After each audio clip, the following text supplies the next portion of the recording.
Assalamualaikum warahmatullahi wabarakatuh. Perkenalkan, nama saya Aidin Farid, perwakilan dari kelompok 5 akan menjelaskan apa itu mesin Turing. Sebelum itu saya akan perlihatkan daftar isi dan siapa yang akan menjelaskan dari kelompok saya. Oke, yang pertama, sejarah mesin Turing. Yang akan menjelaskan saya sendiri, Aidin Farid. Kemudian kedua, mesin Turing yang akan dijelaskan oleh Widya Liananda. Kemudian yang ketiga, kelebihan dan kekurangan akan dijelaskan oleh Sulistia Rozika. Yang keempat, cara kerja akan dijelaskan oleh Siti Afifah Intan Zafitri. Kemudian yang kelima, contoh kasus akan dijelaskan oleh Aulia Winda Savitri. Kemudian yang terakhir, kesimpulan akan dijelaskan oleh Himayati Mutmainnah. Oke, langsung saja kita ke materi yang pertama, yaitu sejarah mesin Turing. Sejarah mesin Turing. Kalau kita membahas tentang mesin Turing, tidak lepas dari Perang Dunia Kedua saat tentara Nazi menyerang Inggris.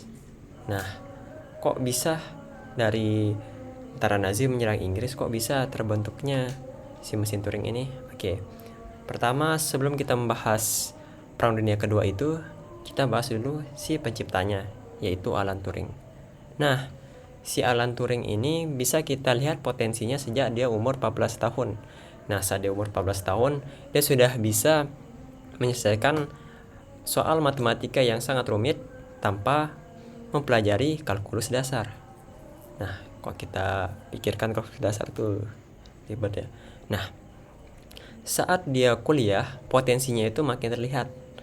Saat dia kuliah sekitar tahun 1936 kalau tidak salah, dia membuat makalah tentang komputerisasi dan itu mendapatkan penghargaan dari universitasnya.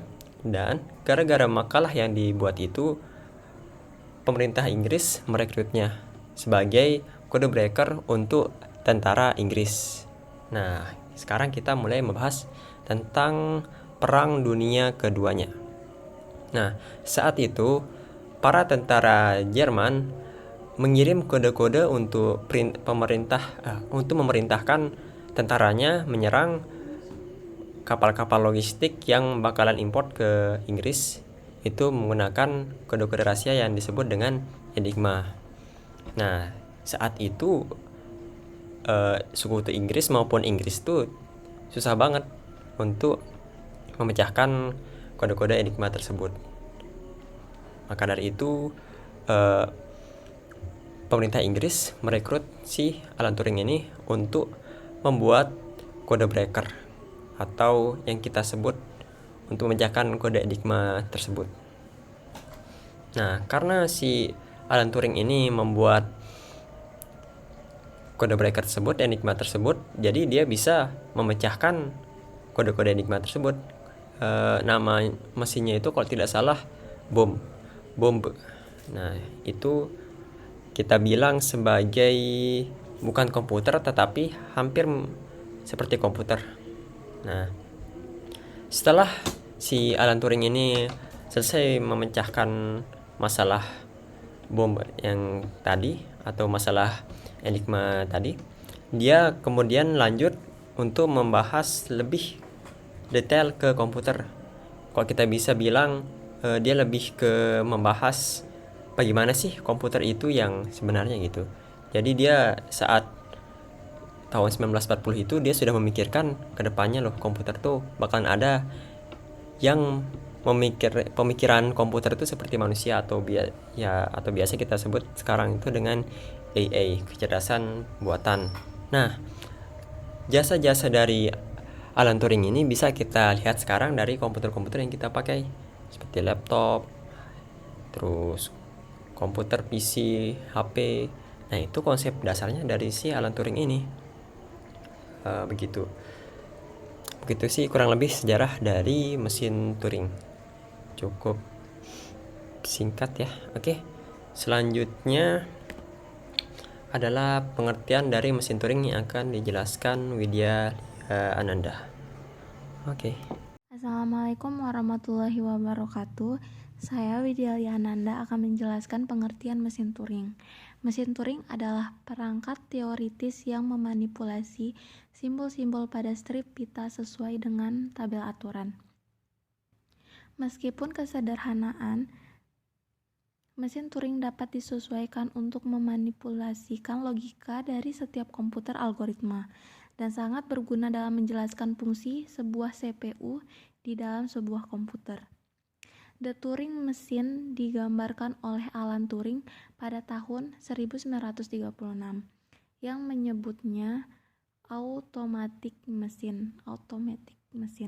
Mesin Turing adalah tidak dimasukkan sebagai teknologi komputasi praktis, melainkan sebagai eksperimen pemikiran yang mewakili mesin komputasi. Mesin Turing membantu para ilmuwan komputer memahami batas-batas perhitungan mekanik. Sekian dari saya. Assalamualaikum warahmatullahi wabarakatuh. Saya Sulistya Rojika akan membahas tentang kelebihan dan kekurangan dari mesin Turing.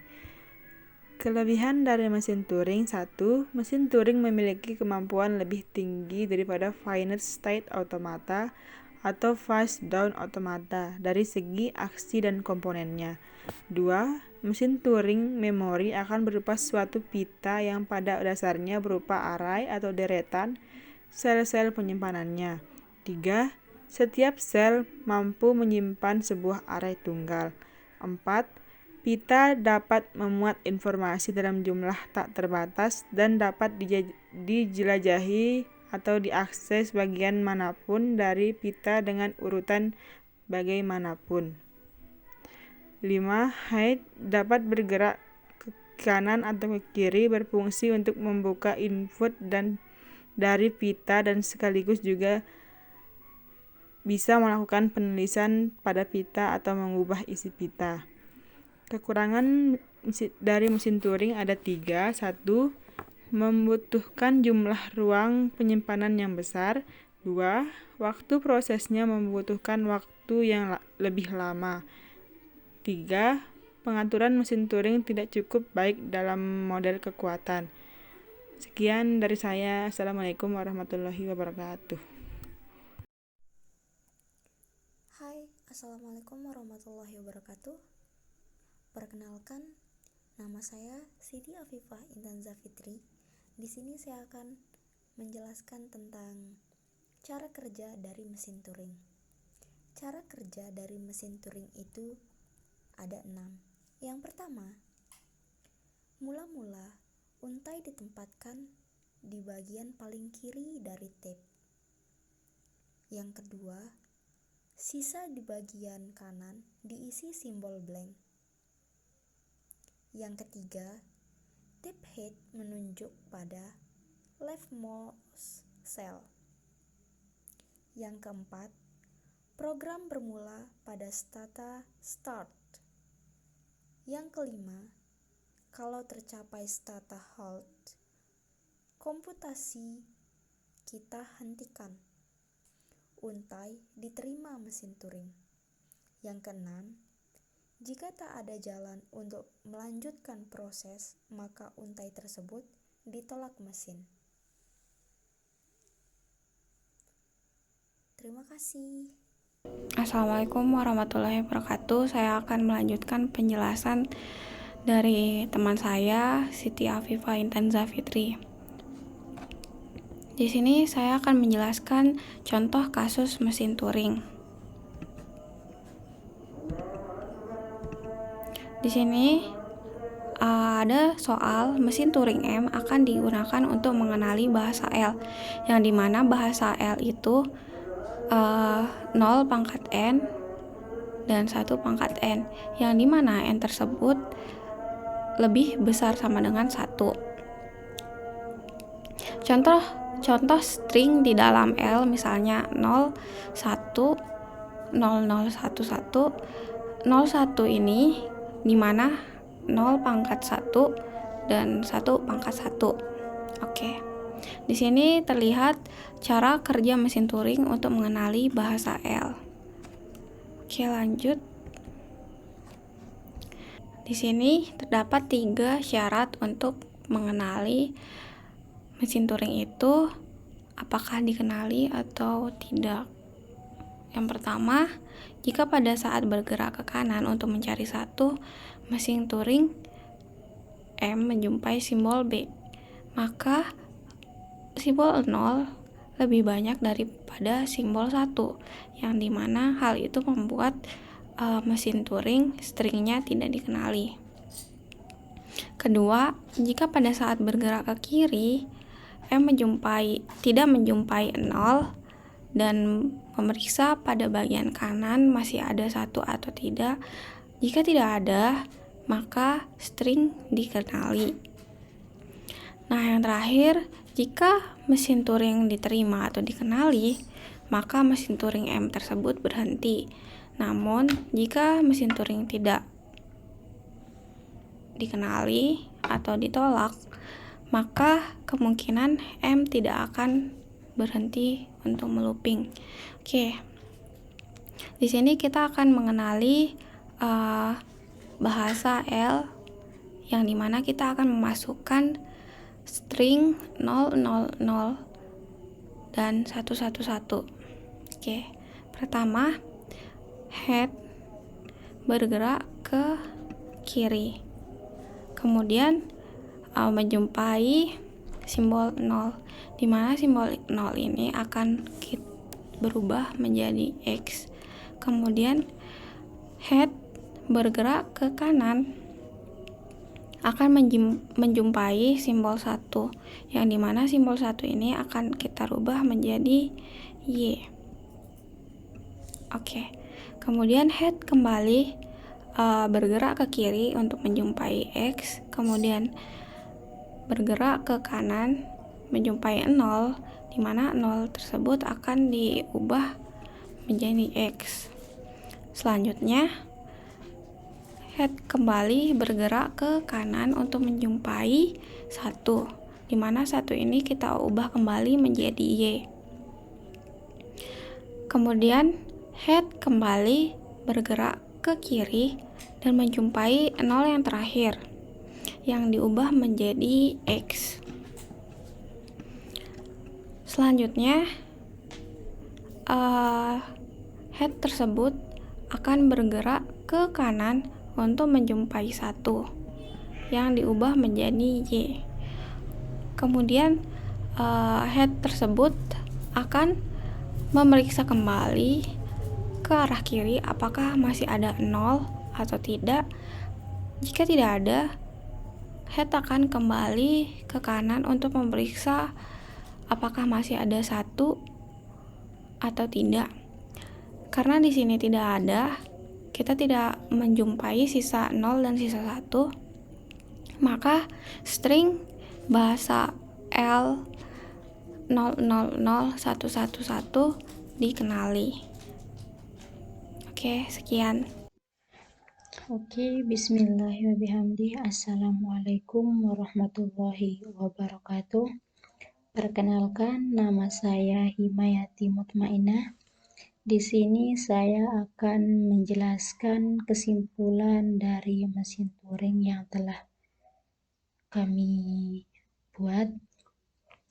Dari makalah yang telah kami susun, kami dapat menarik kesimpulan bahwa mesin Turing adalah alat yang berfungsi sebagai model ideal untuk melakukan perhitungan matematis yang dikemas dalam sebuah komputer. Ada beberapa hal penting yang perlu diperhatikan bahwa Alan Turing merupakan ilmuwan pertama yang mengegaskan dan mempropos pengembangan komputer dengan menggunakan mesin Turing. Tentu saja sangat berpengaruh terhadap perkembangan sistem yang ada di dalam sejarah perkembangan komputer, di mana Alan Turing mengegaskan bahwa komputer itu dapat dijalankan dengan berbagai macam aplikasi. Mesin Turing terkenal dengan ungkapan, apapun yang bisa dilakukan oleh mesin Turing pasti bisa dilakukan oleh komputer. Yang kita rasakan memang benar dan pengaruhnya itu sangat besar setelah lebih jauh kita memahami tentang mesin Turing ini. Mesin Turing merupakan langkah manusia untuk maju ke masa depan dengan kepandaiannya dan dikembangkan melalui mesin Turing. Dan mesin Turing membantu para ilmuwan komputer memahami batas-batas komputasi mekanis terhadap penyelarasan tes dan perbaikan dalam perkembangan komputer. Oke, sekian dari kelompok kami, kelompok 5 mesin Turing. Sekian dari kelompok kami, semoga bermanfaat. Berikut adalah daftar-daftar anggota kelompok kami. Assalamualaikum warahmatullahi wabarakatuh.